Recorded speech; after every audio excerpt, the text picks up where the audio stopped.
දැන් කියනනේ වැරද්ද පෙන්වන්නේ කියලා. වැරදි පෙන්වන්න ඕනේ. දැන් වැරද්ද පෙන්වන්න කියලා කියන්නේ. ඝර්ෂණ පාඩම ළමයි මේ බල සමුද්‍රතාවයත් එක්ක වෙනස් වෙන කියලා වෙනසක් නැහැ. ඒකම තමයි ඝර්ෂණ බලයක් එනවා කාතාවට. එච්චරයි. වෙනසක් වෙන්නේ නැහැ හොදේ. පව්. මගේ ඉගෙන ගන්න ළමයි කවදාවත් එහෙම කරන්නේ නැහැ. අන්න ළමයි පව්. ඒකින්ද මොකද ළමයි ඉගෙන ගන්න හරිමදී. තීරුම නැති කට්ටිය ඇවිල්ලා මේ වගේ කුණුහරුප වැඩ කරාම ඉතින් ළමයි ආසයිද? රයිට් බලන්න කට්ටිය දැන් කියනනේ වැරද්ද පෙන්වන්නේ කියලා. වැරදි පෙන්වන්න ඕනේ. මේ වැරදි පෙන්වන්නේ මේ අන්න ළමයි පව්. ඒකින්ද මොකද ළමයි ඉගෙන ගන්න හරිමදී. අන්න බලන්න මේක බලන්නකො පොඩ්ඩක් මේක හරිද කියලා. දැන් වැරද්ද පෙන්වන්නේ කියලා කියන්නේ. ඝර්ෂණ පාඩම ළමයි මේ බල සමුද්‍රතාවයත් එක්ක වෙනස් වෙන කියලා වෙනසක් නැහැ. ඒකම තමයි ඝර්ෂණ බලයක් එනවා කාතාවට. එච්චරයි. වෙනසක් වෙන්නේ නැහැ හොදේ. බල සමුද්‍රතාවය කියන කොටසටම ඝර්ෂණ බලයක් එනවා. එතකොට ඔයාලට මේක අර මේ අසමානතා කොටස් දෙකක් වෙන එකක් තමයි සාමාන්‍ය සාම්ප්‍රදායික ප්‍රශ්න විදිහට ආවේ. එතකොට ඒකෙදි වෙන්නේ මෙහෙම ළම දැන් හිතන්න දැන් අපි දන්නවා f සමානයි mu r කියලා දන්නවනේ. f සමානයි mu r. එතකොට මේකේ තීරෙ මෙච්චරයි. බල සමුද්‍රතාවයේ කරපු දේවල් ටික තමයි තියෙන්නේ. තිරස් සමතුලිත සිරස් සමතුලිත ගුණයක් ගත්ත එක බින්දුව ඒ පොයින්ට් එකමනේ තියෙන්නේ. හරි. ඒ නිසා මේකට කලින් දාලා තියෙනවා බල සමුද්‍රතාවයේ කෙටි ප්‍රශ්නයට දාලා තීර ටිකයි ගණන් ටික. ඒක බලන්න. ඒකෙම ඝර්ෂණ බලයක් එනවා. ඝර්ෂණ බලය f නම් ඒක සමානයි ඝර්ෂණ සංගුණක වාරයක් අවිලම්බ ප්‍රතික්‍රියාවට. ඔකනේ කතාව තියෙන්නේ. එතකොට ළමයි මේක කියන්නේ බලයක් යටතේ සමුද්‍රිත වෙන්න නම් වස්තුවක් f බෙදීම r කියන අනුපාතයට වඩා mu කියනගේ වැඩි වෙන්න ඕන. නෑ ඕවා තමයි වැරදි. දැන් ඕවා වැරදි. ළමයින්ට ඔහොම ඉගෙන ගන්න බෑ.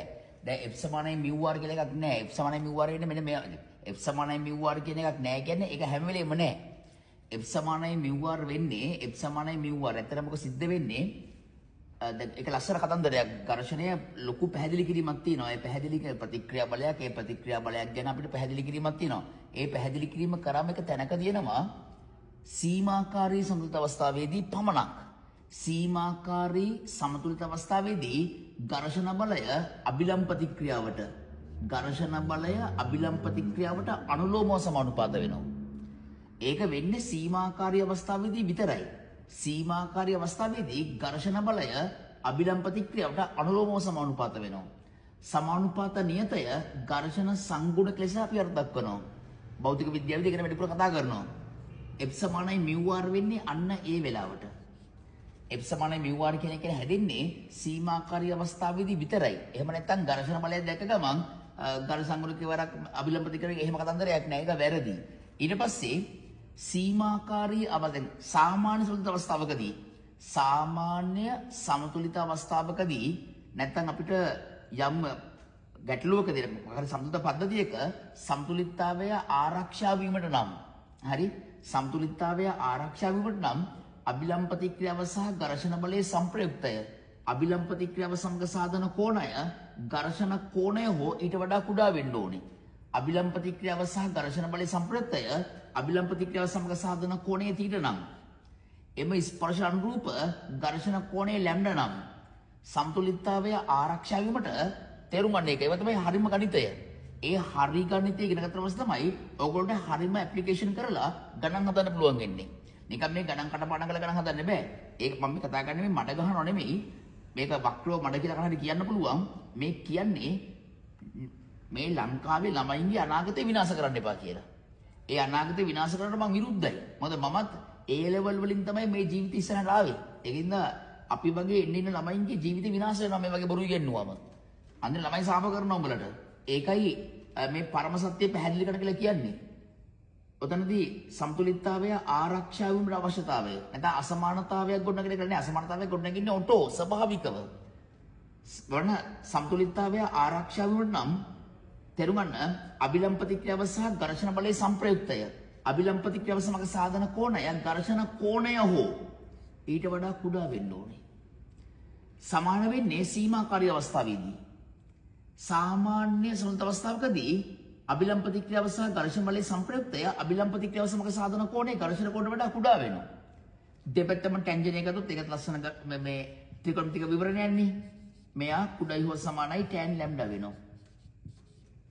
ඝර්ෂණ කෝණයේ ටැන්ජනය ඝර්ෂණ සංගුණකය වෙනවා. ඔන්න ඕකත් එක්ක තමයි තේරුම් ගන්න ඔය අසමානතාවය ගොඩ නැගින්නේ. නැත්තම් මේ වගේ මොකක් කටපාඩම් කරලා ගණන් හදන්න බෑ ඔයගොල්ලන්ට. වෙන්න නම් මේක තමයි වෙන්න ඕන.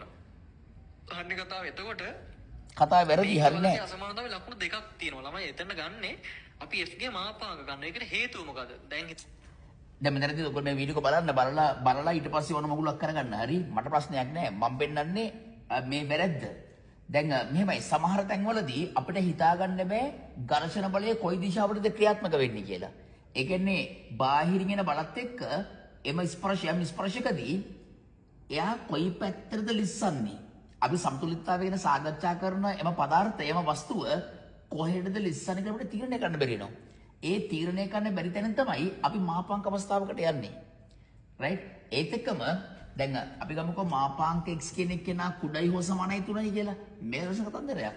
ඒ කියන්නේ තාත්‍රික සංඛ්‍යා රේඛාවේ ඔයගොල්ලෝ දන්නවා ඍණ 3යි ධන 3යි අතරේ ඉන්න ඕනම සංඛ්‍යාවක. හරි? මාපාංක අගය 0.3 අතරට වෙනවා.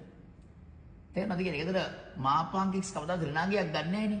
එතන මාපාංක x කුඩයි හෝ සමානයි 3යි මේක දිගැරෙන්නේ ලස්සන මේක රිඩින් වැඩි කරලා ධන හෝ එහෙම කතන්දරයක් නෙමෙයි.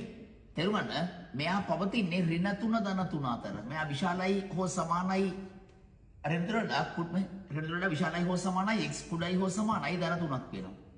ඔකත් ලස්සන විවරණයක් මට මේ TikTok වීඩියෝ එකකින් එක පැහැදිලි කරන්න බෑ. ඉතින් මම පැහැදිලි කරනවා හරියටම. ඒවා හරියටම පැහැදිලි කළා ළමයාගේ මනස සහ ළමයාගේ මොළය හදන්න ඕනේ. දැන් බලනකොට නුවර මෙරිට් පාස් තින්නේ කීයද?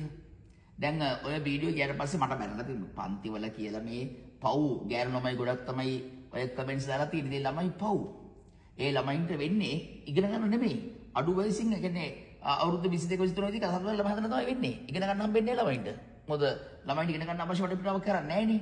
නිකන් මේ ෆැන්ටසි එකක් ඇතුළට ඇවිල්ලා මේ ආතල්යක් අරගෙන යනවා ගෙවල් වලට. පව් දෙමව්පියගේ සල්ලි පව්.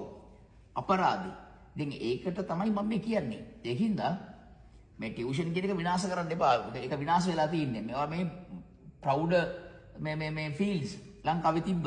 ඒවා විනාශ වෙනවා මේ වගේ තේරුම නැති කට්ටිය ඇවිල්ලා මේ වගේ කුණුහරුප වැඩ කරාමදී ළමයි ආසයි. ඉතින් ළමයා ඔය වයසේදී ළමයි ආසයි. ඒකින්ද ගුරුවරයා කිව්වම ඔකගේ වීඩියෝ වලට ගිහිල්ලා කමෙන්ට්ස් දාපන් කියලා උන් ඉතින් රැයලකම් කමෙන්ට්ස් දානවා. පව්. මගේ ඉගෙන ගන්න ළමයි කවදාවත් එහෙම කරන්නේ නැහැ.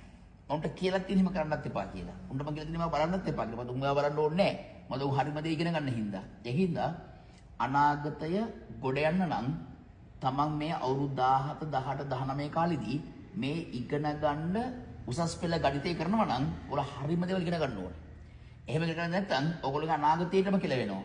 ඒකයි මම මේ කතා කරන්නේ. වෙන කතා කරන්න කට්ටිය නැහැ නේ. වෙන කට්ටිය කතා කරන්නේ නැහැ නේ. අපි හරි කතා කරන්න එපයි.